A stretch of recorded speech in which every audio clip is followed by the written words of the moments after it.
Halo, balik lagi di channel Kode 187. Pada video ini, kita bakal ngobrolin sesuatu yang agak berat, tapi penting banget buat kita bedah. Kalian pasti pernah denger kan kata pepatah, nila setitik, rusak susu sebelanga. Nah, cerita kali ini benar-benar definisi nyata dari pepatah itu. Tapi versi yang jauh lebih dark dan heartbreaking. Kita bakal bahas kasus yang sempat viral parah tentang seorang poluan di Mojokerto yang nekat membakar suaminya sendiri. Mungkin pas pertama kali kalian dengar beritanya, reaksi kalian, gila, sadis banget nih cewek, atau kok tega sih suami sendiri digituin? Wajar sih, karena emang headline beritanya semengeri itu. Tapi guys, please jangan judge by covernya doang. Karena setelah kita gali lebih dalam, ternyata ini bukan cuma soal istri yang tiba-tiba jadi psikopat. Di balik tragedi ini, ada kisah cinta yang sebenarnya manis banget. Perjuangan karir yang keren, tapi hancur berantakan cuma gara-gara satu virus jahat, yaitu judul alias judi online. Sebelum kita mulai ceritanya, posisikan dulu kalian di tempat ternyaman, siapin cemilan favorit kalian, dan mari kita bahas kasusnya sedetail yang kita bisa.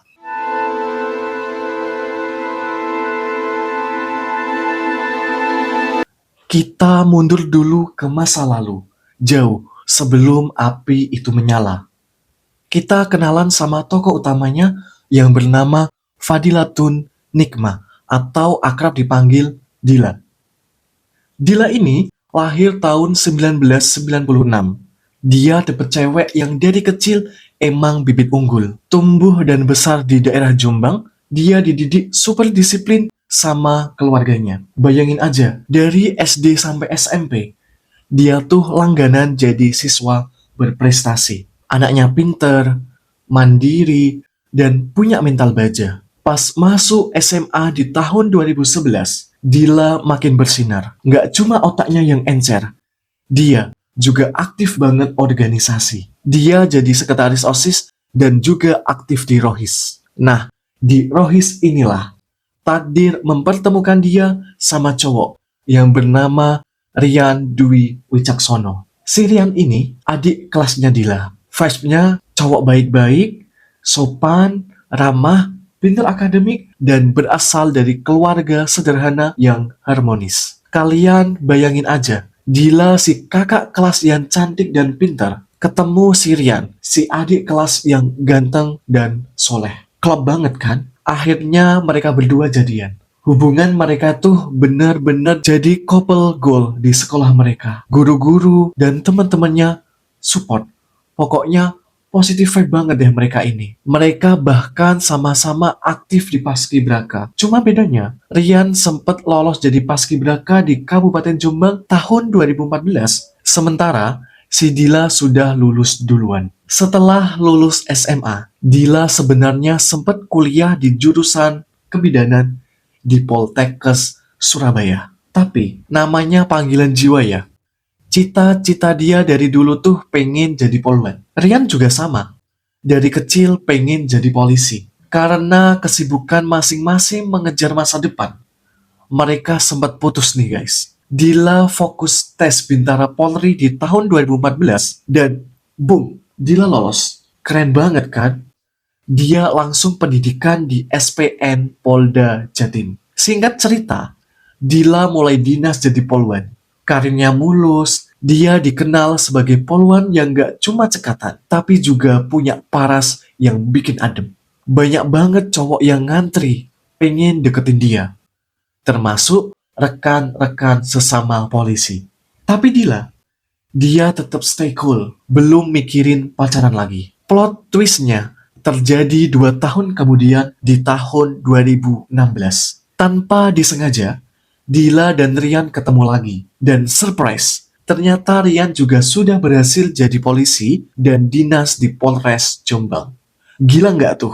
Mantan pacar, satu visi, satu profesi. Ketemu lagi pas udah sama-sama sukses. Ini sih udah kayak skenario FTV, tapi versi nyata. Karena masih sama-sama ngerasa cocok dan nyaman, akhirnya CLBK dong. Mereka balikan lagi dengan versi diri mereka yang lebih matang. Hubungan mereka lanjut lagi selama 5 tahun. Semuanya kelihatan sempurna dari luar. Ryan yang sabar dan Dila yang tegas. Tapi ada satu red flag yang mulai muncul di tengah jalan. Entah gimana cerita awalnya, Ryan mulai kenal dan kecanduan main judi online. Dila sebenarnya tahu kebiasaan buruk Ryan ini. Sebagai pacar yang baik, Dila sebenarnya sudah sering banget nasihatin Ryan. Udahlah yang, gak ada gunanya main gituan. Buang-buang duit saja. Ryan sih iya-iya aja.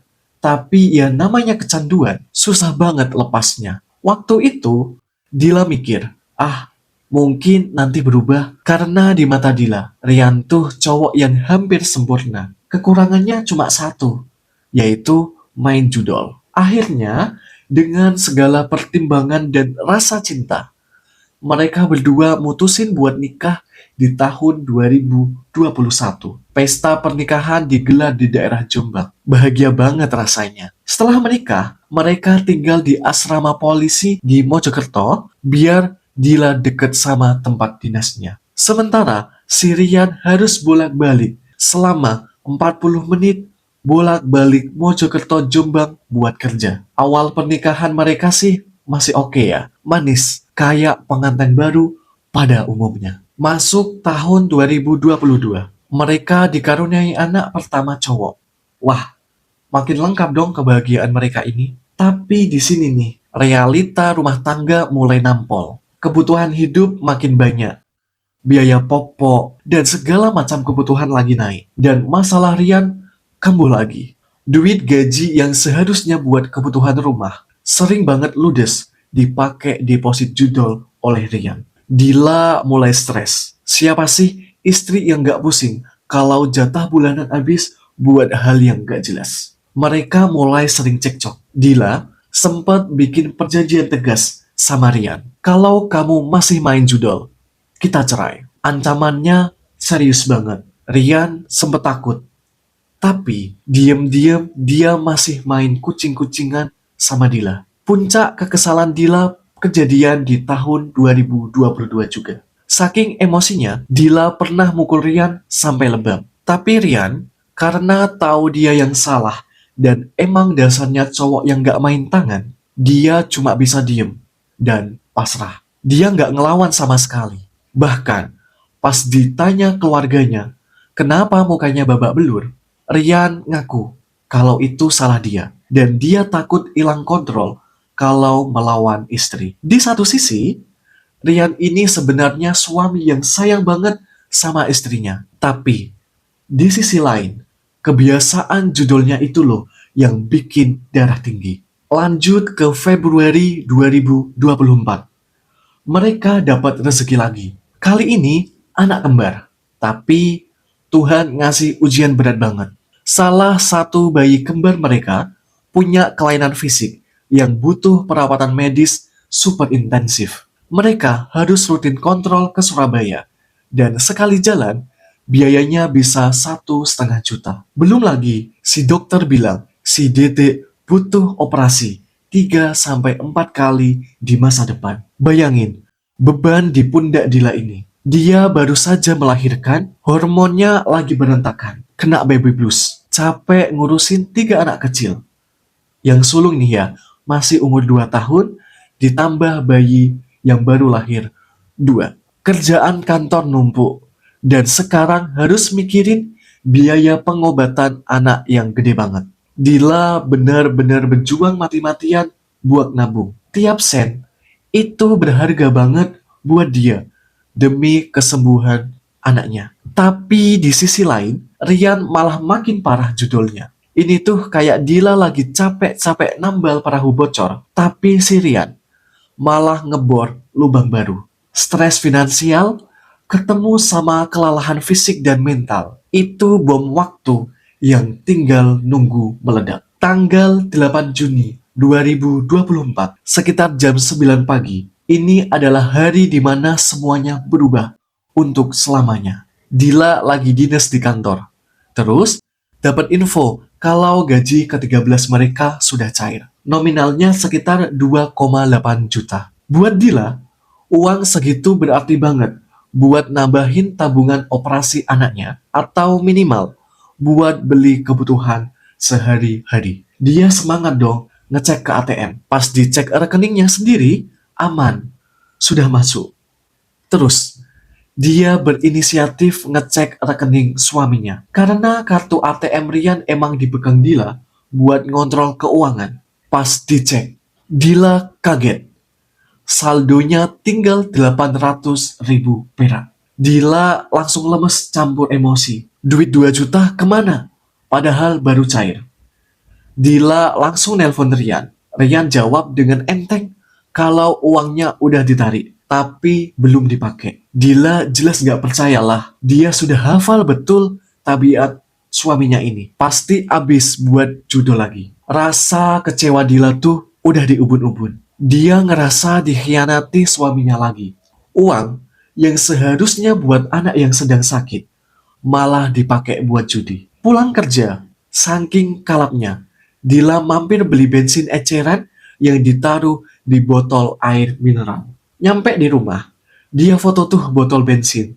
Terus dikirim ke WA Rian pakai caption serem. Kalau nggak pulang, tak bakar semuanya. Niat awal Dila sebenarnya cuma mau ngancem. Dia pengen si Rian ini takut, kapok, dan sadar diri. Rian yang lagi dinas di Jombang panik dapat chat seperti itu. Dia sebenarnya juga lagi bingung nyari ganti duit yang sudah ludes itu. Dia sempat mampir ke rumah ibunya mau minjem duit 2 juta. Tapi ibunya lagi gak pegang cash. Karena takut sama ancaman Dila, Rian buru-buru pulang ke Mojokerto. Gak jadi nunggu ibunya ngambil duit. Pas nyampe di asrama, suasananya udah panas. Dila dengan sisa kewarasannya nyuruh ART-nya buat ngajak anak pertama mereka main keluar. Dia nggak mau anaknya lihat orang tuanya berantem. Good parenting move. Tapi sayang, endingnya tetap tragis. Di garasi, cekcok nggak terhindarkan. Dila nanya, duitnya kemana? Rian mungkin gelagapan. Saking emosinya, Dila ngeborgol tangan kiri Rian ke tangga lipat yang ada di garasi. Terus, dia nyiram bensin ke tubuh suaminya. Ingat ya, di tahap ini Dila masih gertak. Dila nyalain korek, bakar tisu, terus ngancem. Ngaku nggak kamu? Tapi, inilah yang namanya apes atau takdir jelek. Dila kan abis megang botol bensin ya. Tangannya mungkin masih ada sisa-sisa bensin. Pas dia nyalain api di tisu itu, api itu nyamber ke tangannya sendiri. Dila kaget, panik, terus refleks buat ngebuang tisu itu. Sialnya, tisunya kena tumpahan bensin di dekat tubuh Rian. Atau mungkin langsung menyambar tubuh Rian yang telah disiram bensin. Api langsung menggulung tubuh Rian yang posisinya lagi gak berdaya karena diborgol oleh Dila. Rian teriak kesakitan. Tolong, panas. Dila yang ngeliat itu langsung shock berat. Dia sebenarnya nggak ada niat ngebakar suaminya beneran. Dia langsung berusaha mati-matian madamin api pakai tangannya sendiri. Nggak peduli, tangannya juga ikut kebakar. Tetangga yang dengar teriakan langsung datang bantu madamin api. Rian akhirnya bisa lepas dan langsung dilarikan ke rumah sakit. Kondisinya parah banget nih guys. Luka bakarnya sampai 96%. Itu hampir seluruh badan. Kritis banget lah. Dila juga dirawat karena luka bakar di tangan dan perut pas nyoba nolongin Rian. Di rumah sakit, drama sebenarnya terjadi. Dila nggak berhenti nangis. Dia minta maaf ke Rian yang saat itu masih sadar. Rian, dengan sisa tenaganya, nggak marah. Dia tahu istrinya nggak sengaja. Dia cuma bisa nahan rasa sakit. Rencananya, Rian mau dirujuk ke Surabaya. Tapi, takdir berkata lain. Besok siangnya tanggal 9 Juni, Rian menghembuskan nafas terakhir. Dia pergi ninggalin istri dan ketiga anaknya yang masih kecil. Sore itu juga, Jenazahnya dimakamkan secara kedinasan di daerah Jombang.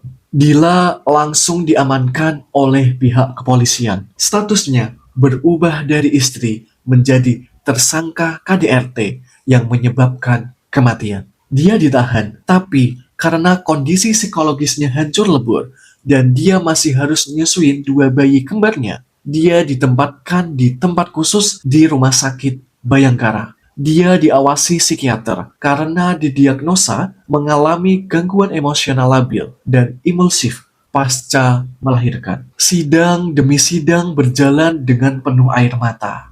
Dila bersimpuh dengan penuh air mata ke ibunya Rian. Ibu, mohon maaf. Saya nggak ada niat buat bunuh Mas Rian. Saya hilaf, Bu. Ibunya Rian dengan hati seluas samudera memaafkan Dila. Bayangin, anak kesayangannya meninggal di tangan menantunya sendiri. Tapi, dia masih bisa memaafkan karena tahu background masalahnya dan nasib cucu-cucunya. Tuntutan awalnya ngeri, bisa 15 tahun penjara. Tapi hakim melihat sisi lain. Ada 7 faktor yang meringankan Dila ini. Keluarga korban sudah memaafkan dengan tulus. Dila punya 3 anak balita yang butuh ibunya. Dila sopan dan kooperatif, gak pernah punya catatan kriminal sebelumnya. Dila tulang punggung keluarga. Kondisi kejiwaannya emang lagi terguncang. Akhirnya, di tanggal 23 Januari 2025, vonis dijatuhkan. Dila divonis 4 tahun penjara. Jauh lebih ringan dari ancaman maksimal. Soal karir kepolisian, belum ada info pasti apakah dia dipecat atau tidak. Tapi, kebanyakan berharap dia dikasih kesempatan kedua demi anak-anak kecilnya. Cerita ini tuh tamparan keras buat kita semua. Dila bukan monster. Dia adalah seorang ibu dan istri yang pecah karena tekanan mental dan finansial yang bertubi-tubi. Dan Sirian, dia bukan orang jahat, dia ayah yang baik, tapi hancur karena kecanduan judi online. Inilah horor judi online sebenarnya. Dia nggak cuma ngabisin duit di ATM, tapi dia ngabisin kebahagiaan, ngancurin kepercayaan, dan bahkan bisa ngilangin nyawa orang yang kita sayang. Buat kalian yang mungkin sekarang lagi iseng-iseng pasang slot atau judi online apapun bentuknya, please stop. Ingat anak-anak mereka yang sekarang jadi yatim dan ibunya di penjara. Jangan biarkan keluarga kalian jadi korban berikutnya cuma karena nafsu sesaat pengen kaya instan. Semoga kisah ini jadi pelajaran buat kita. Yuk, saling jaga keluarga kita dari bahaya judol. Sampai jumpa di cerita kriminal lainnya. Bye.